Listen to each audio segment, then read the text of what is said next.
আল্লাহ রাব্বুল আলামিন বলেন, ইদা জুলজিলাতিল আরদু জিলজালাহা। আজকে আপনাদের সামনে বক্তব্য রাখবেন মাওলানা ইব্রাহিম খলিল রহমানী। আসুন আমরা মন দিয়ে তার বক্তব্য বলা শুনি এবং শোনার পরে আমল করার চেষ্টা করি। আসসালামু আলাইকুম। আল্লাহ রাব্বুল আলামিন বলেন, ইদা জুলজিলাতিল আরদু জিলজালাহা। ও পৃথিবীর মানুষেরা শোনো, যেই দিন জমিনকে প্রকম্পিত করা হবে, নাড়াচাড়া দেওয়া হবে, জিলজালাহা, লাড়া দেওয়ার মতো লাড়া। স্বাভাবিক কোনো নাড়াচাড়া হবে না, যেমন নাড়া দিলে তোমরা সব ধ্বংস হবে, যেই রকম নাড়া দিলে পাহাড়গুলো তোলার মতো উঠবে, বিল্ডিং গুলো তছনছ হবে, ওই রকম ভাবে আমি যেদিন নাড়া দিব, ওই দিন নাড়া দেওয়ার সময় মানুষের অবস্থা এমন ভয়ঙ্কর হবে।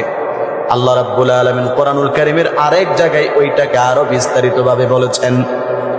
সূরাতুল হজ্জের মধ্যে আল্লাহ তাআলা বলেন, ইয়া আইয়ুহান নাসুত্তাকু রাব্বাকুম ইন্না জালজালাতাস সাআতি শাইউন আযীম।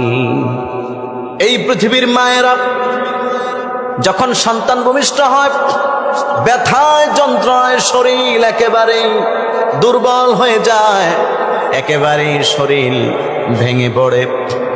তারপরেও যখন ওই মা যতই দুর্বল থাকুক, একেবারে মৃত্যুর বিছানায় শায়িত, বাস্তবে প্রমাণিত, যখন সে তার সন্তানের কোনো আওয়াজ শোনে, সন্তান যখন কান্না করে, সন্তানকে খাবার দিতে হবে, দুধ পান করাইতে হবে।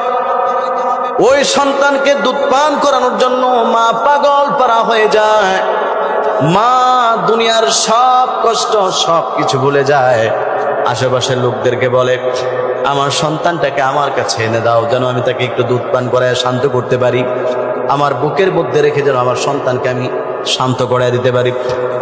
আল্লাহ রাব্বুল আলামিন বলেন, দুনিয়াতে যখন ভূমিকম্প হবে, মা অনেক সময় নিজে বিল্ডিং এর নিচে চাপা পড়ে, সন্তানকে বাঁচানোর জন্য চেষ্টা করে, যখন ঘর থেকে বের হয় দৌড় দেয়, নিজে যেতে না পারলেও সন্তানকে নিয়ে দৌড় দেয়, সন্তানটাকে বাঁচানোর চেষ্টা করে।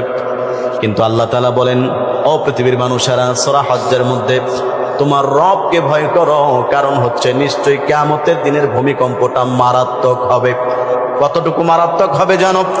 ইয়াউমা তারাউনাহা তাযহালু কুল্লু মুরদিআতিন আম্মা রাদাআত। ওই দিনের ভূমিকম্পটা এত বেশি ভয়ানক হবে, এত বেশি ভূমিকম্প হবে, দুগ্ধপোষ্য শিশুকে যেই মা তার সন্তানকে দুধ পান করায়, ওই ভয়াবহ দিনের কারণে মা তার সন্তানকে দুধ পান করানোর কথা ভুলে যাবে। ছিটকায় গিয়া সন্তান এক জায়গায় পড়বে, সন্তানের কথা মাথাতে আসবে না। চিন্তা হবে, আল্লাহ, যে অবস্থা শুরু হয়েছে, আগে আমি আমার নিজের জীবন বাঁচাই।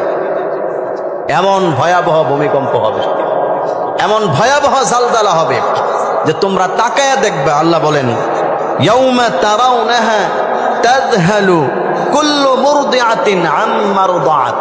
প্রতিটা দুধ পান করানেওয়ালা মহিলা যে তার সন্তানকে জীবন চলে যাওয়ার মুহূর্তেও দুধ পান করাইতে ভুলে না, কিন্তু যখন আমার ইসরাফিল সেদিন সিংহার মধ্যে ফুৎকার দিবে, ওই ফুৎকারের ভয়াবহতার কারণে জমিনের মধ্যে যখন ঝালঝালা শুরু হবে, প্রকম্পন শুরু হবে, মা তার সন্তানকে দুধ পান করানোর কথা ভুলে যাবে। এরপরে আল্লাহ রাব্বুল আলামিন বলেন, এতটুকু শেষ না, ওয়াতাদাউ কুল্লু যাতি হামলিন হামলাহা। আল্লাহ রাব্বুল আলামিন বলেন, এই পৃথিবীর মানুষের মহিলাদের যখন পেটের মধ্যে বাচ্চা হয়, নির্দিষ্ট সময়ের আগে স্বাভাবিকভাবে বাচ্চা প্রসব হয় না। নির্দিষ্ট সময় আছে, 2 মাস 3 মাস 4 মাস 5 মাসের গর্ভবতী মহিলাদের সাধারণত বাচ্চা প্রসব হয় না। সাধারণত বাচ্চা প্রসব হয় যখন 8 মাস, 8.5 মাস, 9 মাস, 9.5 মাস, এতটুকু যখন হয় তখন স্বাভাবিকভাবে বাচ্চা প্রসব হয়। কিন্তু আল্লাহ বলেন, ওই দিনের ভয়াবহ এমন একটা ভূমিকম্প হবে, ওই ভূমিকম্পের কারণে অতাদাউ কুল্লু যাতি হামলিন হামলাহা, প্রতিটা গর্ভবতী মহিলা তার পেট থেকে বাচ্চা বের হয়ে যাবে, সে টেরও পাবে না।